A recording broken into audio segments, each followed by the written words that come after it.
Hi, I'm Richard Ashworth. This is the third in the set of pieces about the Chinese celestial animals. This one's about the tiger. If you think you're a tiger, it'll be because you were born in 1950, 1962, 1974, 1986, 1998 or 2010, and you'd be correct. Though Feng Shui masters disagree on when the years begin. However, we won't deal with that at this point. When I teach this stuff, which I'm doing pretty much constantly by Zoom, one-to-one, by mutual arrangement, mutual convenience, we go into things like that, but not today. So the Tiger's month is February. Generally begins February the 4th. And if you are a tiger by the year, then your physicality will be tiger. So what affects the tiger will affect you physically. Tiger is quick, has great eyesight, lots of vision, those kinds of things. If you're a tiger by the month, so born in approximately February, solar February, starting about the 4th, you will find those tiger qualities, will have found them in your schooling, in your upbringing. It will represent the work environment, the educational environment, siblings, exes, peers. In the day, it will be particularly you, your day stem. That is not just the animal, but the elemental character that moderates it. I mean, this year is a water rabbit. I'm talking now 2023. Water is the stem, rabbit is the branch. So your day stem, that character of your particular day, which you need a Chinese calendar to identify, particularly tells you who you are, it's particularly personal, and it will identify your true love as well if you're paying attention. And you'll need a Chinese calendar or instruction to find those. The hour is between 3 and 5 in the morning, so just as the dawn approaches. Its location is northeast as well, so it's where the northeast becomes the east is broadly where the dawn is. So it's the beginning and end of things in the northeast. So if you find that in your hour, it's to do with your future, your dreams, your children, and so on. If you find it in your life house, it's to do with the world, the voice that calls to you, and possibly not the one you should be listening to. It might be a nagging one, it might be a therapeutic one. Anyway, so let's talk tiger. What is a tiger? Because a tiger is generally considered yang wood, though it's actually a bit more complex than that, he's an especially versatile predator. Wood is constantly moving. That's what defines wood.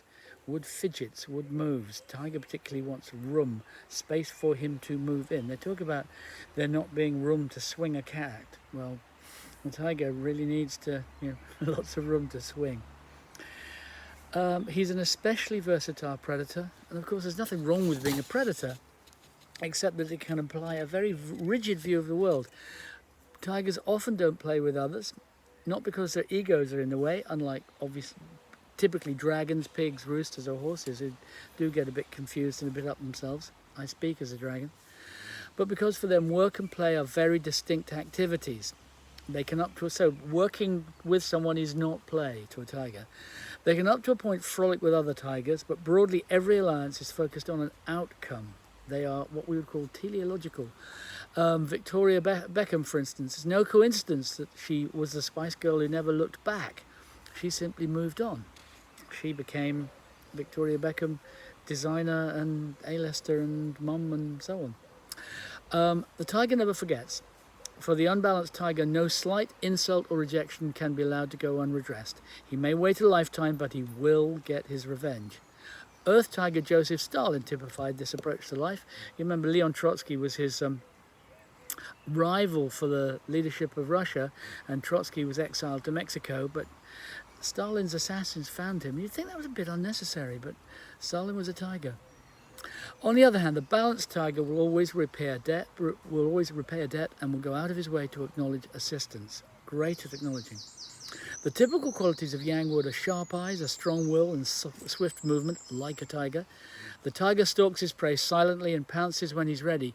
He can wait days as long as he's not hungry. A needy tiger is very dangerous. Never scorn the tiger. The tiger never forgets, not a slight nor a favour. Being yangwood, which is about movement, the tiger needs space. Pretty much space is what defines the tiger. Each element contains a particular form of aggression, if you will. For the tiger, it's space. Give me room. Always give the tiger plenty of leeway.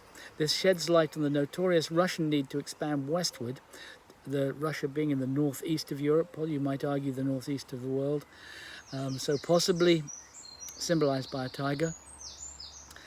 The wood tiger of 1914 probably sheds some light on this, when more young men set out to kill more young men than at any other time in history.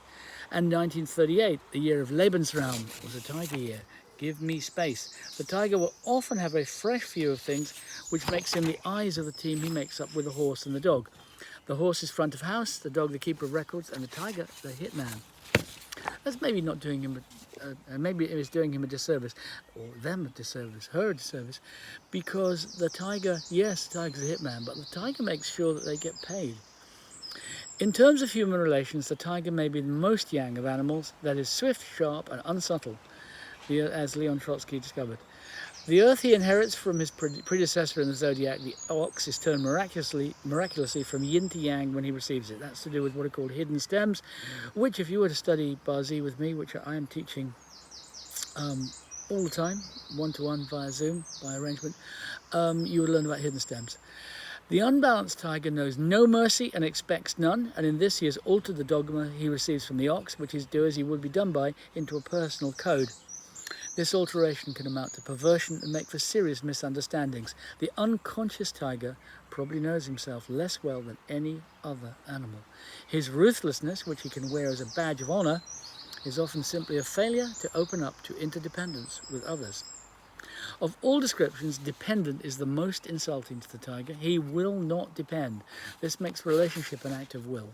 With a true act of will, the tiger forms the most enduring relationships. And a tiger woman with a monkey man, for instance, might just about work. I mean, it's pretty sparky.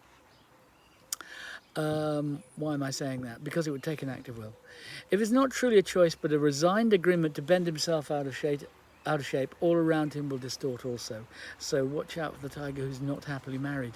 Sometimes the truly unconscious tiger thinks this reflects a merciless world in which he's been clever in getting his revenge in first, so in contexts other than marriage. This logic doesn't work, and the smarter tiger eventually works this out. But even the smartest tiger is not in the clear, because the corollary of foregoing revenge appears to be falling on her sword. This is a mistake too. There is a third way. There is a way of grace. And again, that's a kind of topic we're liable to come upon in analysing a tiger's Bazi. What do you do when your choice is between beating them up and beating yourself up? Most of us prefer not to live by the law of the jungle, but then most of us are not as well equipped for it. Metal is generally considered to represent logical thought, authority, and competition. The tiger is elementally the opposite of metal. The wooden tiger likes to think of himself as logical but instinctive, or even automatic is a better description. So this relationship between the tiger and the monkey is possibly one of the worst, most dramatic clashes in the Chinese pantheon. It is axiomatic that you stay off the roads on a tiger day in the monkey month, because firstly the monkey month is liable to be warm, it's August. Secondly, the monkey month is a month of hungry ghosts, that is people who are unsatisfiable. Thirdly, the monkey thinks he can't make a mistake, and the tiger needs more room than he's entitled to. So you're on the freeway and the monkey is bowling along in his Tesla, figuring he's infallible, and the tiger is veering between lane and lane because he's entitled to all the space. Best stay home. The really unbalanced tiger, Yangwood Daystem, for instance, born in February, considers himself bold and resolute, but truly is hanging on to past mother stuff that ought to have been completed. The admission of this might affront his pride, and he's unlikely to do it. Richard Bandler, himself a notoriously ruthless 1950 tiger, the godfather of neurolinguistic programming, used to say that the person with the most flexible behavior has control. The tiger is the yangest, woodenest of the animals. He is so flexible that he can be completely immovable. In a sales situation paired with the rabbit in the so-called House of Progress, that's Derek Walter's term, the rabbit opens the sale with sheer charm, but the tiger closes it. So the rabbit will be so lovable that he'll be able to pack a haul with his, for his demonstration or sales pitch. The tiger will, however, be by the door as people leave, and he will make sure they buy something. So this can be his role in the alliance with the monkey, pig and snake, sometimes called the four terminals, because these characters, monkey, pig, snake and tiger, are the ones that give birth to the element of the next season. They're called terminals. They're to do with movement. In their years, the issues are to do with movement, travel and so on. So when they join, the monkey sells the traveller a ticket, the pig may offer to accompany him, and the snake can enchant with tales of exotic locations. You remember the issue with the snake is truth, so it has wonderful imagination very often. But the tiger makes sure they pay in full. Without the tiger in the bazi, this combination can lack edge, implying restricted movement as well as cash flow issues. And of course, any conjunction of these four has implications for travel and movement. Equally, watch for what's called the fire penalty, which is perhaps frustration due to interference whenever tiger and monkey coincide with snake. So tiger, monkey, snake, fire penalty, which is uncalled for interference, unsolicited advice, triangular relations, third-party interference, those kinds of things. And of course, since it involves tiger, monkey and snake, there was plenty of it in 2022, and there will be plenty in 2025 and indeed in 2028. A tender father and an implacable father-in-law, a good leader but an erratic motivator. At his worst, the keynote of the tiger is an uneasy combination between a long memory and a short fuse. At his best, he's the sort of leader you gladly die for. At worst, she'll do the job for you.